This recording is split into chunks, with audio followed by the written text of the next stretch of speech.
så er det hele den danske model, der står på tur. Det vi har oplevet, det er, at der ikke har været reelle forhandlinger igennem 3 måneder. Man har en fast liste på forhånd, og den skal gennemføres, og man er ikke indstillet på overhovedet at indgå i det, som ellers har båret hele den danske model. Reelle forhandlinger mellem 2 parter, for på den måde at finde nogle resultater, som er til gavn for os alle sammen.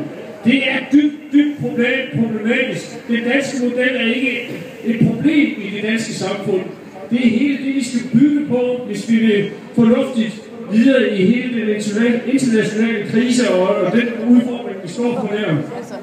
Og derfor er det helt utroligt, at en socialdemokratisk ledet regering med SF og Radikale fører den politik.